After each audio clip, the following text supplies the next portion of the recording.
आगरा के कुंवरपुर में करणी सेना द्वारा 12 अप्रैल को रक्त स्वाभिमान जो सम्मान यात्रा ये जो सम्मेलन रखा गया है उसको लेकर भारी जोश के साथ क्षत्रिय समाज के लोगों में यहाँ जोश देखा जा रहा है और लगातार उसके लिए सोशल मीडिया पर भी लगातार अपील की जा रही है कि 12 अप्रैल को क्षत्रिय समाज के साथ साथ अन्य लोग जो राणा सांगा जी के सम्मान में आएंगे वहाँ उनके लिए बार बार अपील की जा रही है। उसी को लेकर आज क्षत्रिय जो करणी सेना है उसके राष्ट्रीय अध्यक्ष राजसिंह शेखावत जी यहाँ पहुंचे हैं। उन्होंने जो सभा स्थल है उसका निरीक्षण किया है और रूपरेखा को तैयार किया गया है। उनसे सीधे बात करेंगे। शेखावत जी क्या क्या रूपरेखा है, क्या उसका उद्देश्य है इस सम्मेलन को लेकर? समस्त सनातनियों को आमंत्रित किया है। संगठन है, उनके मुखिया है, उनके पदाधिकारी हैं, उनके कार्यकर्ता है, सनातनी जो संगठन है उनके मुखिया, उनके पदाधिकारी, उनके कार्यकर्ता, उन सभी को 12 अप्रैल 2024 के रोज गढ़ीरामी जो स्थान है कुबेरपुर में आगरा में, वहाँ हमने आमंत्रित किया है कि आओ हम हिंदुआ सूरज जो है हमारे क्षत्रिय कुलभूषण परम पूजनीय परम आदरणीय राणा सांगा जी की जन्म जयंती उसे मनाए। और इसके पीछे का जो उद्देश्य है वो पूरा भारतवर्ष जानता है कि एक व्यक्ति विशेष ने संसद भवन में अभद्र टिप्पणी की राणा सांगा जी को लेके और समस्त सनातनियों को। अब इन टिप्पणियों को पूर्ण विराम लगाने के लिए कुछ न कुछ तो हमें दिखाना ही होगा, एकता दिखानी होगी, संगठन दिखाना होगा, अपनी ताकत दिखानी होगी। तो उसी दिशा में हमारी अपेक्षा के साथ हम बड़ी संख्या में पूरे भारतवर्ष से उस दिन यहाँ 1:15 बजे यानी 12 बजे से शुरू होगा, 1:15 बजे तक सब पहुँच जाएंगे। फिर प्रस्तावना जो है वो रखा जाएगा। वो औकेंद्र राणा जी है जो हमारे राष्ट्रीय अध्यक्ष युवा प्रकोष्ठ के, और वीरू प्रताप जी जो करणी सेना भारत के जो राष्ट्रीय अध्यक्ष है उनके, और प्लस जितने भी जख्मी व्यक्ति हुए थे उन जख्मी व्यक्तियों के द्वारा प्रस्तावना रखा जाएगा। और उस प्रस्तावना में हमारी अपेक्षा रखी जाएगी और उन अपेक्षाओं पे सरकार का प्रतिनिधिमंडल आएगा, बैठ के बात करेगा, उन अपेक्षाओं पे सहमति कर होगी। उसके पश्चात हम बिल्कुल अनुशासन में रहते हमारे घर ले जाएंगे। एक बार कन्फ्यूजन पैदा हुई कि राणा जी ने लाइव करके कहा कि जो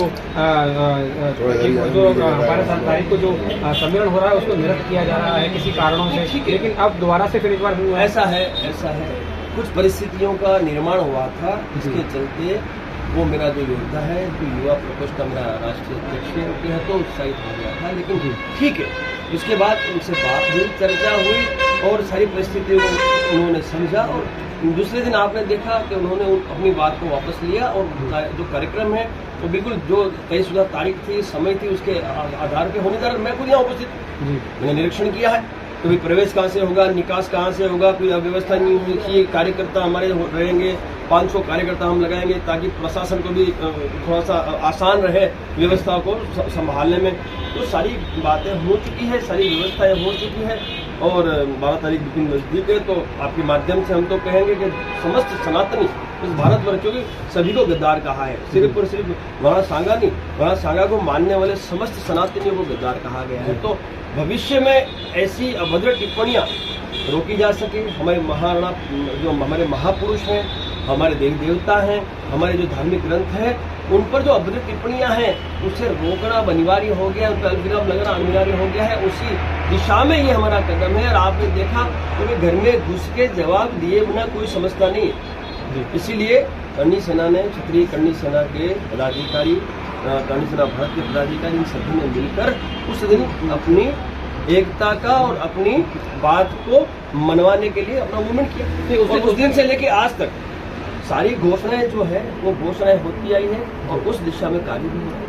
उस दिन जब रुकिन राणा के साथ में और जो वीर प्रताप सिंह के साथ में भारी संख्या में युवा रामजल सुमन के घर पहुंचे थे, उसके बाद एक विवाद भी देखने को मिला। तो अब जो सम्मेलन करने जा रहे हैं उसका मुख्य उद्देश्य क्या है, क्या आपने रुपये रखी है, क्या सिर्फ वहाँ पर विचार रखे जाएंगे या फिर उसके जो भी अपेक्षा है सरकार और प्रशासन से, वो अपेक्षाएं आपको लिखित में दी जाएंगी, वो अपेक्षाएं भेज दी जाएंगी। क्या क्या अपेक्षाएं हमें उस दिन जो घटना हुई, इस घटना के अंदर अभी तो सवाल परमिशन देखो सिंपल, हमें तो संज्ञान में देना था प्रशासन को कि हम उस दिन यहाँ पे इतने बजे कार्यक्रम करने जा रहे हैं। उनका काम है व्यवस्था करना, परमिशन का की। हमारा देश, हमारा भारतवर्ष, हम इस देश के नागरिक, इस देश के हम लोग वतनी, इस देश की प्रत्येक भूमि पे हमारा अधिकार है।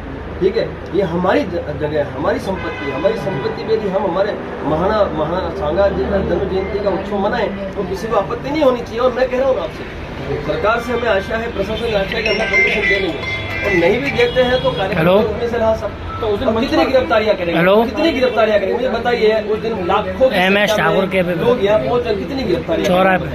कौन बड़ी हस्तियां होंगी? तो मंच देखो, मैं आपको बता दूं, एक मेरी बात सुनिए उनको।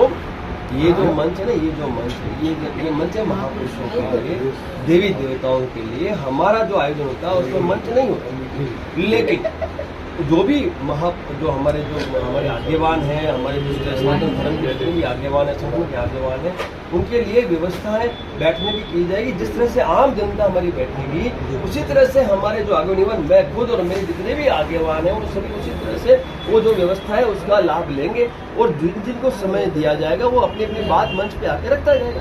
इसलिए भारी मात्रा में पूरे भारतवर्ष से जो हमारे आगेवान हैं वो पधार रहे हैं, और सभी अपनी बात रखेंगे, अपनी अपेक्षा जो प्रस्तावना में औकेंद्र राणा जी, वीरू प्रताप जी रख देंगे, उस प्रस्तावना के पश्चात अग्रिम दिया जाएगा। उस दौरान प्रतिनिधिमंडल आएगा, हमारी बात पे सहमत होगा तो ठीक है, नहीं होगा तो फिर आगे की रणनीति। क्या आप लोग सोशल मीडिया के अलावा व्यक्तिगत रूप से भी लोगों से मिल रहे हैं? बिल्कुल साहब, सोशल मीडिया अपनी जगह काम कर रहा है। व्यक्तिगत गांव टीमें, समस्त सनातनी संगठन और क्षत्रिय संगठन गांव अपने पर नुक्कड़ मीटिंगें कर रही है और लोगों को आमंत्रित कर रही है, पीले चावल दे रही है, पधारना है, क्योंकि ये स्वाभिमान की लड़ाई है। और अब यहाँ हमें इसको अल्पविराम लगाना है, ताकि आने वाले समय में कोई भी अभद्र टिप्पणी करने से पहले 1000 बार सोचे। क्या आप ये कह रहे हैं कि राजनीतिक मंच नहीं होगा जिसके लिए विवाद? नहीं, राजनीतिक मंच कैसे है? काय का राजनीतिक मंच? स्वाभिमान की लड़ाई है। स्वाभिमान की लड़ाई में योद्धा मैदान में उतरे, उन पर हमला हुआ, हमला होने के पश्चात दुर्भाग्य देखो उन पर फरियादें भी दर्ज हुई, जबकि जिन्होंने हमला किया उन पर आज तक फरियाद दर्ज नहीं हुई, जबकि तहरीर दे दी गई। आप समझिए कितना सत्ता का दुरुपयोग हो रहा है, जबकि वो व्यक्ति तो आज सत्ता के अंदर सिर्फ एक राज्यसभा सांसद, उसके बाद इतना उसका प्रभाव, उनकी सरकार होती इस पूरे अंदर, समाजवादी पार्टी सरकार होती तो आज कितना बड़ा तांडव होता, आप समझ सकते हो। बिना सत्ता के इतना इनका है ना, सत्ता का दुरुपयोग। तो सिंपल है कि भाई हमारी जो अपेक्षा है उसमें ये सारी मांगे हैं, ये सारी अपेक्षा है, मांग ही उसको अपेक्षा कहते हैं कि हमारी अपेक्षा है, क्योंकि हम इस देश के नागरिक हैं और ये इस लोकतंत्र के राजा महाराजा है। हम राजा के पास हम हमारी अपेक्षा लेकर तो जा सकते हैं ना, उन अपेक्षाओं पे हमें खरा उतरना है, खरा उतरवाना है, और तभी हमें मिला जाए। अब तक आप सांसद सुमन से माफी की मांग कर रहे थे, लेकिन नहीं, माफी किसने की? माफी की मांग कौन कर रहा था? आपको हमने कभी माफी का बोला? कभी स्टेटमेंट देखा? माफी की बात ही नहीं है, कोई माफी नहीं चाहिए हमें, तो सजा। हम तो ये चाहते हैं कि संवैधानिक जो सजा होती है एक ऐसे व्यक्ति पे जो अभद्र टिप्पणी करता महापुरुषों पे, वो संविधान है, दे दो आप। उसके अलावा एक राष्ट्रद्रोह का अपराधी की श्रेणी में वो आता है। हमने जहाँ संविधान पढ़ा उसके हिसाब से राष्ट्रद्रोह के अपराधी की श्रेणी में आता है, किंतु इनका ये कहना है कि वो सांसद महोदय हैं, वो संसद भवन में वो उनमें कोई एक ऐसी अनुच्छेद है, जो भी है भाई, अनुच्छेद तो जब है जब संसद महोदय हैं, उनको आप बैक डेट में उनको उनकी सदस्यता रद्द कर दो, हटाओ उनको। और उन्होंने जो स्टेटमेंट दिया उस पर उन पर जो भी धारा लगती है उस धारा के बेस पे उन पर आप आपराधिक मुकदमा दायर करो।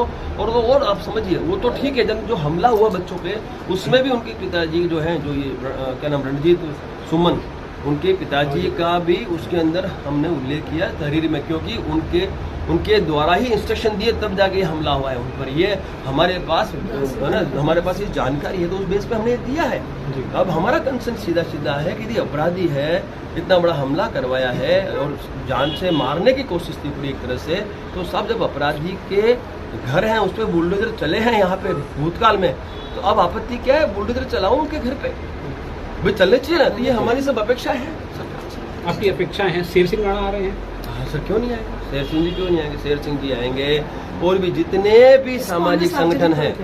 देखिए साहब, हमने सार्वजनिक आमंत्रण सबको दिया है, उसमें शेर सिंह जी भी आ गए, और बाकी अन्य जितने भी संगठन के पदाधिकारी हैं वो भी आ गए। सभी आएंगे, सभी वहाँ जनता के साथ बैठेंगे, अपनी बात रखेंगे और अपनी अपेक्षाओं पे सरकार और प्रशासन को अपना संज्ञान भी देंगे, और उस पर अपनी चर्चा भी होगी, हम उस पर न्याय करेंगे। 12 अप्रैल का जो स्वाभिमान सम्मेलन है वो होगा, और बड़े स्तर पर यहाँ पर सनातनी जुड़ेंगे, उनके साथ ही मंच पर बड़े लोग करने सेना के हैं, और इसके अलावा सभी समाज के पहुँचेंगे, और वहाँ पर जिसके लिए प्रशासन भी अलर्ट है और LI की टीम भी सक्रिय है। तो MPTV के लिए पवन शर्मा।